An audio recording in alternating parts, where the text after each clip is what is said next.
6 minutinhos, né? O tempo de tolerância já acabou. Estou ficando intolerante já. Tá, pessoal. Como é um plantão de dúvidas, né? Eu preciso oferecer para vocês esse benefício. Tem alguma dúvida sobre algum dos conteúdos que nós estudamos, tanto lá no primeiro quanto no segundo bimestre, que vocês querem tirar dúvidas? Lembrando para vocês que essa aula de reforço e esse plantão de dúvidas não substitui nenhuma nota. O plantão ou a recuperação tem na próxima semana, tá? Aí sim, aí tem a aula, tem o trabalho e tem a prova que vai substituir alguma das notas de vocês que ficou abaixo da média, ok? Professora, então, esse plantão... como ficou? Conta a minha vida aí, né, com a senhora. A sua vida comigo? Jean, você foi convocado para assistir a aula? Foi. Mas eu não Foi? Foi, eu não tô entendendo. Hã? Eu não tô entendendo, é isso. Eu tinha arrumado sempre pra senhora. Não, porque as suas notas, a não ser que você tirou nota, não sei como ficou sua nota de redação, né? Não sei como ficou, porque como era... Hã? A gente tinha falado que tinha sido boa. Porque como soma e divide, né, pode ter ficado abaixo de 60, eu não sei, mas eu creio que não, pode ter sido alguma coisa que a professora tenha errado lá na hora de fazer a convocação, né, porque você não fica me devendo nada. Você fez prova, fez tudo. Como não fui eu quem fiz a convocação, hoje eu não sei te falar como que ela fez essa convocação. Não sei se, assim, abaixo de quê, por exemplo? Pode ter sido quem ficou abaixo de 70 para ter convocado? Não sei qual foi o critério que ela fez. Ela só me pediu para que eu ministrasse a aula para ela hoje. Tá? Então, assim, infelizmente, não sei te falar como ficou. Tá? Sim, até porque eu não estou com nada meu aqui agora para te falar, porque está guardado lá dentro, senão eu iria dar para você, tá? Pessoal, voltando então, já que nós vamos ter... Você quer falar de alguma coisa, Jean? Oi? Quer falar de alguma coisa? Não, só isso. Vou desligar o microfone. Tá.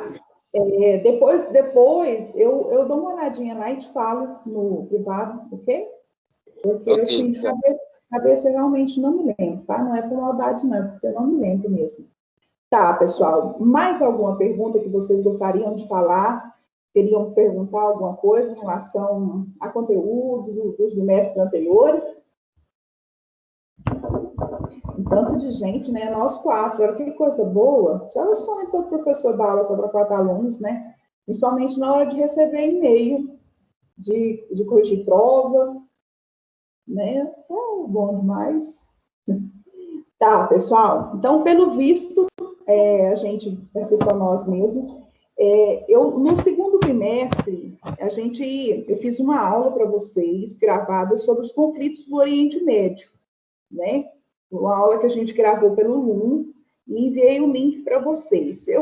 Pelo visto lá, poucos viram essa aula sobre os conflitos do Oriente Médio, e eu achei pertinente, né, até porque vocês estão caminhando aí para um Enem, um vestibular, e são conteúdos que com certeza caem no vestibular, irá cair, né, porque são conteúdos atuais, e provavelmente vocês serão submetidos a algumas perguntas sobre esses conflitos do Oriente Médio, né?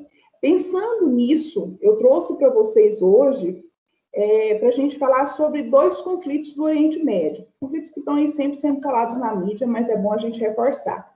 Sobre os conflitos da Síria e os conflitos entre a Palestina e Israel, né? Eu trouxe para a gente, Palestina e o Irã, eu trouxe para a gente falar um pouquinho, não sei se vai dar para a gente falar dos 2, né? Mas vamos falar, pelo menos, primeiro nós vamos falar sobre os conflitos da Síria, né? Como que começaram, por que eles acontecem, quais que são as demandas, né, desses conflitos. É um assunto bem relevante e possivelmente assunto de vestibular e de Enem. Tá? Eu vou compartilhar a tela com vocês, a gente vai estudar juntos isso. Eu já sabia que seria poucos alunos, até pela fala dos meninos de hoje de manhã mesmo, na aula, quando eu questionei sobre a questão de enviar atividades, aí todos falaram assim para mim, todos não, teve uma das meninas, o Jean estava na aula, e comentou e falou assim, professor, está todo mundo esperando para recuperação, né? E eu não tiro a razão, porque se já foram conteúdos que foram vistos, semana que vem vai ter que ver conteúdo de novo, né? Então, natural querer deixar só para recuperação lá. Só que as convocações são passadas para a coordenação, né, quem a gente convocou, e aí as medidas cabíveis para quem não está participando das aulas é a cargo da coordenação, tá, pessoal? Eu vou compartilhar a tela com vocês para a gente falar um pouquinho sobre esses conflitos, tá? Alguém de vocês três quer comentar alguma coisa que já sabe sobre esses conflitos na Síria, que já estudou a respeito e sabe falar alguma coisa a respeito sobre esses conflitos, os conflitos da Síria? Ou quer aguardar para eu falar, para nós falarmos juntos? Não, professora, a senhora pode falar. Igor, quer falar nada não? Maiara? A Maiara não fala, né, Maiara? Porque custa falar lá na sala, imagine agora aqui. Não, a Maiara vai só ouvir. Só ouvir? Igor Muriel? Também não, só vou ouvir. Bom. Então tá, pessoal, vou compartilhar a tela com vocês, então, para a gente começar a falar sobre os conflitos da Síria. Já vou adiantando, né, porque a minha língua coça, não pode ficar parada muito tempo. Então, a gente tem que ir adiantando. Tá, pessoal, os conflitos na Síria, eles começaram a partir da Primavera Árabe, tá? A partir daqueles movimentos, aqueles protestos que aconteceram lá no ano de 2010, os conflitos da Síria vai começar a partir daquele momento, tá? A guerra civil da Síria começa a partir daquele momento, junto com aquelas movimentações, tá? Dentro desse... Ué, não mudou, não? Dentro desses movimentos, né, desses protestos, daquela guerra terrível que está lá na Síria, desde então ela começou como um protesto de milícias armado. Hoje ele já tem um novo contexto, né, que é um contexto mais de intolerância religiosa ou de sectarismo, como pode aparecer para vocês, né? Ele começou uma repressão, uma forma da população síria buscar os seus direitos, né, contra a ditadura dos Assad, que já está no poder desde 1970, né? Então, começou com esses protestos, mas acabou se tornando um outro tipo de conflito, não só os conflitos sobre a ditadura da família Assad, que está no poder há muitos anos, tá? Mas vamos falar sobre isso. Vocês querem ler um pouquinho, ou eu vou lendo? Como que a gente vai fazendo? Lê vocês e a gente vai explicando, né? Melhor, acho que é mais tranquilo do que só eu ir falando, porque minha boca vai secando e vocês vão dormir aí sentados, porque vocês dizem que minha voz tem sonífero. Jean, começa você para nós, por favor. Beleza. Guerra Civil na Síria. A Guerra Civil na Síria iniciou-se em 2011, após a repressão do governo sírio motivar a formação de milícias armadas. Hoje, o conflito possui característica de Sectarismo. Intolerância religiosa. Eu coloquei na frente aí o que significa, porque sectarismo é um nome muito comum, e pode ser que alguns, né, eu pensei que poderia acontecer de algum não saber de que se tratava. Tá? Então, por isso que eu coloquei que é a intolerância religiosa aí na frente.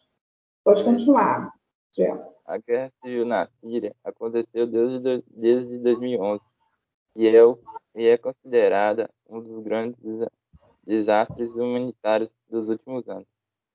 Foi responsável por cerca de 470 mil mortes, segundo o Observatório Sírio de Direitos Humanos, e levou mais de 11 milhões de pessoas a sair das suas casas, refugiados.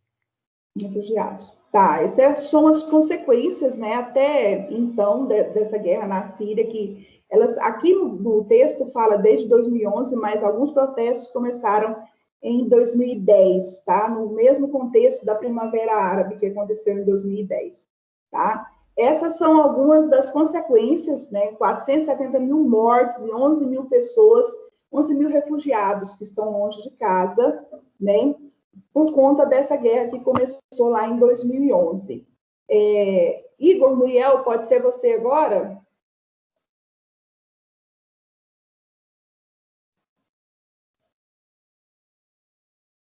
Igor?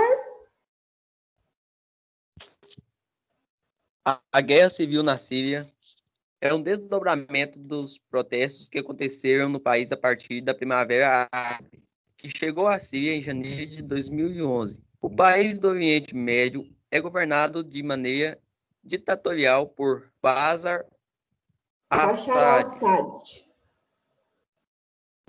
desde 2000 e pela família de al-Assad pela família dele desde a década de 70, né? Primeiro era o tio, agora é ele que está no poder, mas eles revezam esse poder ditador deles desde 1970. É uma das principais causas de protestos que aconteceram e acontecem na Síria até hoje. Pode continuar, tá? Os protestos na Síria contra o governo de Bashar al-Assad foram motivados Bashar al-Assad. Bashar al-Assad. Foram motivados, pode continuar. Na verdade, está repetindo o que está falando antes aí, né? Pode passar lá para os protestos. Pode ir. Os protestos pediam reformas no governo e que houvesse mais democracia. Instituições do pluripartidarismo. Mais empregos, melhores condições de vida e etc. Os primeiros protestos concentraram-se na cidade de Deira e na capital, Damasco e Alepo, uma das maiores cidades sírias. Com a repressão do governo de Bashar al-Assad foi violenta. Os protestos espalharam-se por todo o país, inclusive pela maior cidade da Síria, Alepo. Tá, pessoal. O Jean estava na aula de manhã, não me lembro se o Igor e a Mayara estavam. Vocês estavam na aula da manhã? De hoje de manhã? Sim. Sim? A gente ainda falou um pouco sobre as questões governamentais, né? E o assunto veio bem a calhar. Por quê? A luta do povo sírio começa contra a ditadura dos Assad, né? Dos Bashar al-Assad. Eles tentam, né? Tentam desde 2011 tirar algum proveito desse governo. Por quê? Os governos Assad, eles governam de forma ditatorial, né? A gente sabe que na ditadura a população não tem muitos direitos, ou quase nenhum direito, né? Tudo feito conforme a vontade do governante, né? Então, o povo sírio, eles vão começar esses protestos, nessa série de revoluções, de revoltas dentro do país, buscando alguns benefícios para a população, como, por exemplo, a democracia, ou seja, poder participar do governo, né, para que o governo deixasse de ser ditador e passasse a ser uma democracia, como em vários países do mundo já é, né? A existência de mais partidos, né, o pluripartidarismo, ou seja, que houvessem partidos que, juntamente com esses partidos, que houvessem eleições, né, para o governo, né, claro, mais empregos e melhores condições de vida, né? Essa onda de protestos, elas vão começar na cidade de Deira, né, e vai se espalhar para Damasco. Como a repressão do governo vai ser muito forte, né? Claro, natural, se ele é um governo ditador, ele vai reprimir severamente as revoluções, as representações da população, os protestos. Ela vai se espalhar por todo o país, vai sair de Deira, de Damasco, inclusive vai para a maior cidade síria, que é Alepo, né? A gente hoje em dia ouve falar muito do que está acontecendo em Alepo, porque Alepo, por ser uma das cidades maiores da Síria, ela tem sofrido mais com essa guerra lá na Síria, né? Então, a gente aqui confirmo que a gente estudou cedo sobre as nossas formas de governo no Brasil, né? Lá eles estão lutando por direitos que, graças a Deus, de alguma forma que a gente tem um pouco melhor, né? Tivemos governos ditos ditadores, mais repressivos, mas hoje a gente vive uma democracia, né? E é justamente isso que o povo sírio começou a lutar por isso. Começaram por essas condições e acabou transformando, né, a guerra deles hoje em dia já é mais para de fundo religioso, já é mais pela intolerância. E a gente vai descobrir por que aconteceu essa mudança, né, de causas para a intolerância religiosa agora nos próximos slides. Tá, agora eu vou ler. Mayara, você quer ler um pouquinho para nós? Tá. Deixa nós ouvirmos a voz do homem.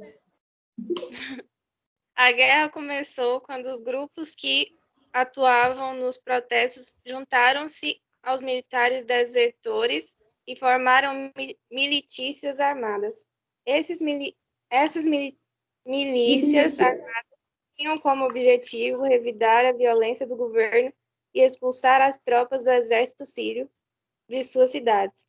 A resposta de Bashar al-Assad foi impor mais repressões e assim a violência espalhou-se por todo o país. Tá. Como a gente já tinha falado ali antes, né, que a violência acabou se espalhando inclusive para a maior cidade, né, que é Alepo, e esses protestos começaram como pessoas normais lutando, né, e aconteceu que alguns soldados das tropas, né, do exército do governo vai acabar deserdando, né, vai deixar de participar, porque acho que também você defender uma coisa que não está boa, não é todo mundo que dá conta, né? Então, eles vão acabar sendo os desertores e formando as milícias armadas. É o que a gente conhece hoje como milícias armadas. Então, e essas milícias armadas vão revidar de forma muito violenta o que o governo do Bashar al-Assad estava fazendo e está fazendo, né? Vai começar a confrontar as tropas do governo, né, dentro das cidades, de cada uma das cidades deles, e o Bashar al-Assad não vai deixar barato, vai reprimir ainda mais, né, e a violência vai acabar se espalhando por toda a Síria, né, virando, sim, uma guerra civil. Até então eram só protestos em cidades aleatórias, né, a partir do momento que formam-se as milícias, e as milícias atacam o governo, e o governo revida de forma mais violenta, instaura-se a guerra civil na Síria a partir desse momento. É uma guerra civil que a gente sabe que perdura até hoje, com causas extremamente sem compreensão para nós que estamos de fora, né? A gente vai ver que futuramente vai ter a entrada de outros países, como os Estados Unidos e a Rússia, o Irã, apoiando de um lado e de outro para essa guerra civil na Síria, o que vai fomentar ainda mais essa onda de guerra, essa onda de protesto, né, essa revolta que está lá.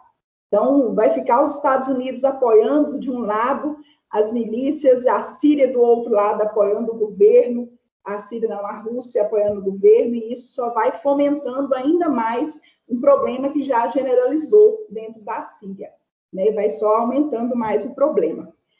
E tem uma imagenzinha da destruição que é causada lá, tá? Lá dentro da cidade. Essa imagem é lá de Damasco. É triste a gente ver a situação. Acho que a gente tem problemas aqui no nosso país, mas quando a gente vê uma imagem dessa, a gente pensa assim, nossa, nós não temos problema, né? Porque ver essas pessoas carregando essas crianças no meio dessa destruição dá um desespero na gente de pensar, né, na criança lá no meio dessa guerra toda, mas infelizmente é o que eles estão vivendo. Tá, vamos continuar. Jean, novamente, pode ser você? Agora a gente já começa a falar como se formou os exércitos, né, as milícias, né, como que fomentou tudo isso lá dentro da Síria, após o início da Guerra Civil. Pode começar, Jean. A Guerra Civil na Síria mobilizou inicialmente a oposição representada pelo Exército Livre da Síria, ELS, contra as tropas do governo sírio. O ELS surgiu a partir da mobilização de civis durante os protestos da Primavera Árabe. Ao se juntar contra militares desertores, formaram esse grupo armado que se oficializou em julho de 2011. O OELS é considerado como um grupo de origem secular, ou seja, que não está vinculado a nenhuma tendência religiosa. Representa a ala moderada da oposição. Tá. Então, só um minutinho, Jean, deixa eu comentar. Então, o que aconteceu?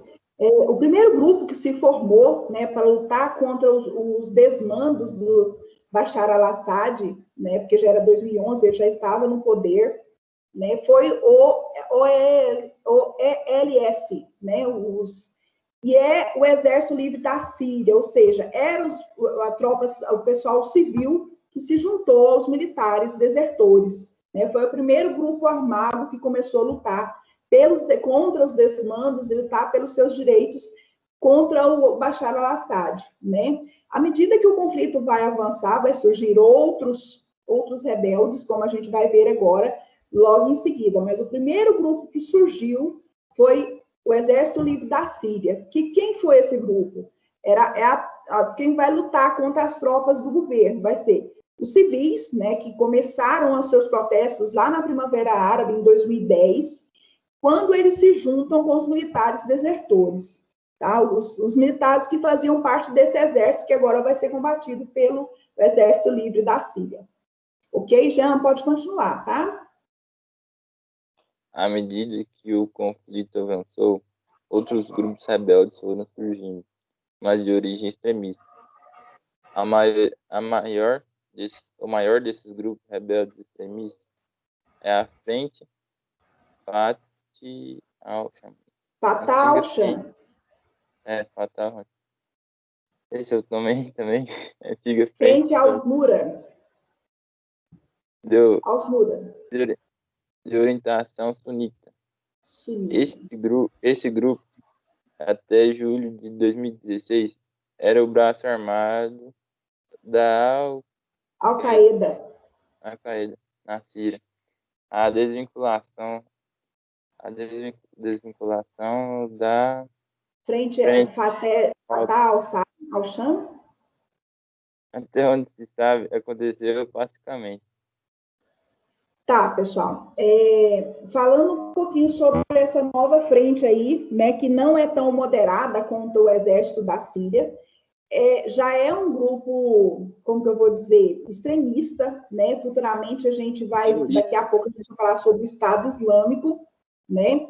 Eles são de orientação sunita. Vocês se lembram qual que é a orientação sunita para os muçulmanos? Vocês lembram por que tem os sunitas e os xiitas? Professora, eu já ouvi falar, só que eu não lembro não. Tá, pessoal. Deixa eu explicar então para vocês. De orientação sunita, as xiitas e sunitas são duas das maiores orientações, né, separações dentro do islamismo, dentro do grupo muçulmano, tá? Os xiitas quando Maomé morreu, eles achavam que quem deveria assumir o poder seria o genro do Maomé, tá? E os sunitas, né, que vem de Sunna, que é um livro, né, que rege a religião muçulmana, os sunitas achavam que quem deveria eleger o sucessor de Maomé seria os próprios muçulmanos, tá? Por isso que houve esse racha dentro dos muçulmanos lá no ano que o Maomé morreu, tá? Então, tem a definição sunita e xiita. A maioria da população islâmica no mundo é de origem sunita, tá? Quase 90% das pessoas que descendem da fé islâmica é sunita. Ou seja, para eles, os próprios islâmicos que devem eleger os seus representantes, os seus profetas. Tá? Os seus profetas não, o representante da religião islâmica. Tá? Então, a definição, a orientação, a separação é essa. Os xiitas acham que quem deveria ter sucedido Maomé seria o genro dele, tá? E para os sunitas, quem deveria seguir, dar procedência na religião e ser o califa, deveria ser eleito pelos muçulmanos daquela época. Por isso essa definição. A Frente Fatah al-Sham, ela é de orientação sunita, né? É um dos maiores grupos muçulmanos que existem, tá? E esse grupo ele vai surgir, ele vai ficar até 2016 como o braço armado da Al-Qaeda, tá? Dentro da Síria. Tá? Em 2016, não se sabe por que eles se separaram, deixaram de fazer parte da Al-Qaeda, né? Mas aparentemente foi pacificamente, não houve grandes conflitos. Eles ainda existem dentro da Síria, ainda lutam pelos seus direitos, só não fazem parte do grupo maior, que é o Al-Qaeda. Tá? Mas eles ainda estão lá dentro da Síria, lutando pelos direitos dele e evitando uma série de conflitos que a gente vai ver agora, logo em seguida, inclusive contra o Estado Islâmico. Tá, pronto. Igor, pode ser você? Professora, eu também quero ler. Quem chegou aí? Eu não vi quem chegou. Foi a Giovana? Não, a Gabriela, que eu falei para a senhora que eu estava dando uma... Gabi, depois eu quero ver seu gatinho, tá? Tá bom. É porque você não estava a hora que eu passei para cá e agora eu não estou vendo quem está lá na sala. Lê você, então, para nós agora. Então tá, eu vou... Por favor. A partir de 2014, aproveitando-se da fragilidade da Síria, o antigo braço iraquiano da Al-Qaeda, conhecido como Estado Islâmico, invadiu a Síria e conquistou parte do território. A atuação do Estado Islâmico levou à fundação de um califado na região. O califado é uma espécie... O califado é uma espécie de reino islâmico que impõe a Sharia, lei islâmica. O Estado Islâmico busca autonomia total sobre a Síria, portanto, luta contra todos os grupos beligerantes. A violência... Gabi, só um minutinho. Lembra que eu acabei de falar para vocês que o grupo anterior lá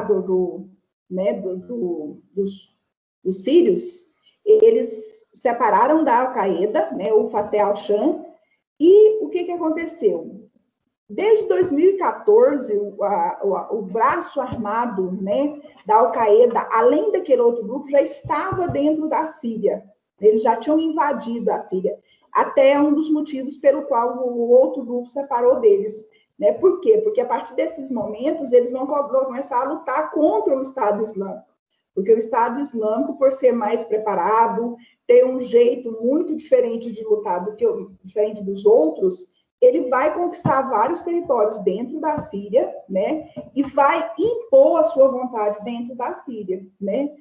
Vai criar dentro da Síria um califado, ou seja, uma região, né, onde eles mandam, e lá, igual que é a lei que as pessoas que vivem naquela região têm que seguir, a Sharia, que é uma lei islâmica, mesmo que você não seja um islâmico, né? Porque não é todo mundo que vive na Síria que é muçulmano, né, que professa a fé islâmica. Mas dentro do califado, que é onde o Estado Islâmico manda, eles vão ter que obedecer a Sharia, que é as leis islâmicas. Tá? Todas as leis islâmicas estão escritas na Sharia e eles precisam obedecer.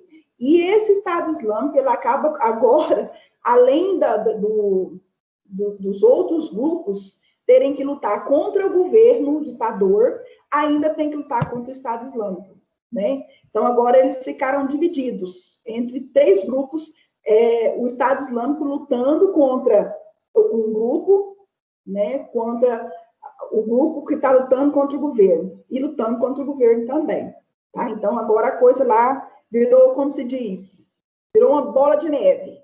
A gente só está ficando cada vez pior. Gabi, pode continuar, meu anjo. Vamos ver o que o Estado Islâmico está aprontando. A violência trazida pelo Estado Islâmico levou os cursos sírios a se mobilizar em autodefesa. Assim, surgiu a Unidade de Proteção Popular do Kurdistão Kurdistão Kurdistão, Sírio, a YPG, na sigla em curdo, pertence ao Kurdistão Sírio, área do norte e nordeste da Síria, que está sob controle dos curdos. A YPG também garante a defesa dos curdos sírios do ataque de tropas da Turquia. Da Turquia. Tá, pessoal. Lá na videoaula, não sei se vocês não vão lembrar, porque isso foi lá em mês de junho, a gente falou um pouco sobre os curdos, né? Os curdos é um povo que vive ali na região norte da Síria, na região norte do Oriente Médio. E esse povo, eles ainda não têm um território para chamar de seu, né? Eles vivem em os territórios alheios. E assim como o povo de Israel, né, que hoje tem o território, eles estão buscando o seu território, estão tentando achar o seu território. Mas o que eles estão fazendo? Eles estão buscando o seu território em territórios que já têm donos, né? Claro. E eles tentam se proteger da melhor forma possível, e coincidentemente eles estão ali no norte e no nordeste da Síria, né? E para se proteger do Estado Islâmico, né, da violência que o Estado Islâmico faz e acontece, né, com todo mundo, com tudo, independente de ser cristão ou não, eles foram obrigados a criar uma unidade de proteção, tá? A se protegerem, se unir para se proteger contra o Estado Islâmico. Além de lutar contra o Estado Islâmico, lá na Síria, eles ainda, através dessa unidade de proteção, desse grupo que eles formaram, eles tentam se proteger também do ataque das tropas da Turquia, tá? Por quê? Porque eles estão num lugar que pertence a quem? Pertence à Síria, pertence à Turquia, pertence ao Estado de Israel, pertence ao Estado do Irã. Então, eles estão misturados ali. Então, eles são atacados o tempo todo por todo mundo. Então, eles têm que se proteger de alguma forma. Então, além de tentar se livrar, né, do Estado Islâmico, se proteger do Estado Islâmico, os curdos, né, do Kurdistão, eles são obrigados a se proteger também das tropas da Síria, né? Pessoal, vamos avançar aqui, ver se a gente termina pelo menos sobre os conflitos da Síria, mas eu vou postar o slide do outro conflito também, tá? Vamos lá. Sobre as mobilizações, as participações agora, né? A gente já viu lá como que eles se organizam, por que surgiu os conflitos, quem está do lado de quem faz o quê, né? O Estado Islâmico lutando contra o Kurdistão e lutando contra as outras tropas beligerantes, ou seja, as outras tropas que estão lutando também, né, contra o governo, e está uma loucura. Mas e aí? Quem está ajudando esse povo? Quem que mobilizou de fora da Síria para ajudar esse grupo de pessoas, esses protestos lá? É isso que a gente vai ver agora, tá? Vamos ver se dá tempo de terminar antes de terminar o nosso tempo, ok? Quem vai ler agora? O Igor, pode ser você? Pode. Então, leia para nós, por gentileza. A mobilização estrangeira na Guerra da Síria aconteceu de maneira direta e indireta, pois vários países apoiaram distintos grupos. A mobilização americana, a princípio, ocorreu contra o Estado Islâmico. Nesse momento, os Estados Unidos bombardeavam posições controladas pelo grupo extremista para enfraquecê-lo. Hoje, os Estados Unidos também apoiam grupos rebeldes, como o Exército Livre da Síria e a Unidade de Proteção Popular. A Rússia, por sua vez, garante apoio ao governo de Bashar Assad, e até o momento que a Síria não sofra sanções internacionais. Além disso, a Rússia aderiu ao conflito a partir de 2015 para reforçar a luta do governo sírio contra o Estado Islâmico e contra os rebeldes. O Irã também apoia o governo sírio, principalmente para evitar que milícias sunitas assumam o poder na Síria. O Irã evita tropas, armas e dinheiro para Bashar Assad. Bashar al-Assad. Então como que está a posição da estrangeira na Síria? Os Estados Unidos apoiando, né, a luta contra o Estado Islâmico e apoiando alguns grupos rebeldes, alguns grupos extremistas, né? Ele tenta, de alguma forma, proteger a população do Estado Islâmico, da violência do Estado Islâmico, apoiando os grupos rebeldes. E a Rússia faz o processo contrário. Ela ajuda o governo, né, o governo ditador do Bashar al-Assad, a Rússia e o Irã. Eles apoiam o governo. A Rússia só tem um detalhe, ela apoia o governo enquanto ele não sofrer nenhuma sanção fora do país, nenhuma sanção internacional. A partir do momento que o governo do Bashar al-Assad sofrer alguma sanção, ou seja, vamos supor que alguns países, a União Europeia resolve boicotar a Síria. O governo da Rússia deixa de ajudar a Síria também. É uma das condições que ele tem para ajudar a Síria. Enquanto ela não sofrer sanções internacionais, ele está ajudando. Ele está mandando tropa, está mandando arma, ele está mandando comida, ele ajuda do que o jeito que ele pode. Mas a partir do momento que ela sofra sanções, ele corta a ajuda, né? E o Irã continua ajudando o governo, para evitar o quê? Que as milícias que se formaram, as milícias sunitas, consiga assumir o poder, tirar o governo do poder e assumir o poder dentro da Síria. Então, por isso o Irã ajuda. Então, os Estados Unidos ajudam as milícias e contra o Estado Islâmico também, além de ser contra o governo, né, para tirar o Bashar al-Assad do poder, e a Rússia ajuda o governo, enquanto ele não sofrer sanção. E o Irã também, tá? Então, tá assim, a Rússia e a Síria estão numa guerra fria, lá dentro a Rússia e os Estados Unidos estão numa guerra fria dentro da Síria, né? Elas não lutam uma contra a outra, mas elas ajudam os conflitos que estão acontecendo dentro da Síria, um de cada lado. Tá, pessoal, a conclusão, a gente fechar a guerra da Síria, né?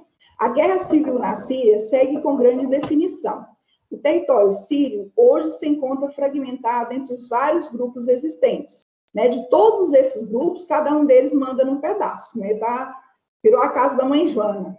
Talvez com leve superioridade do Estado Islâmico, até porque é o mais violento, né? Entretanto, o enfraquecimento recente do Estado Islâmico é consequência direta do aumento de apoio aos grupos rebeldes e ao governo sírio, né? Então, o apoio que vem dos Estados Unidos para o grupo rebelde e o apoio que vai da Rússia para o governo está enfraquecendo o Estado Islâmico. Até que, enfim, né? O conflito já matou quase 500 mil de pessoas e fez com que 5 milhões de pessoas fugissem da Síria, que a gente viu lá no começo, né? Até o momento, as perspectivas para o fim do conflito são nebulosas, ou seja, não tem nenhuma perspectiva para que esse conflito venha a acabar. Pessoal, eu vou postar agora, vou parar de compartilhar, vou postar a chamada, vocês assinem e podem ir embora. Gabriele, você me mostra o seu bebê se ele estiver dormindo. Eu vou mandar uma foto dele para a senhora, então, porque ele já dormiu. Não, então manda depois para mim uma fotinha bem bonitinha dele, que eu quero ver ele. Ele é gordinho? Se ele é lindinho?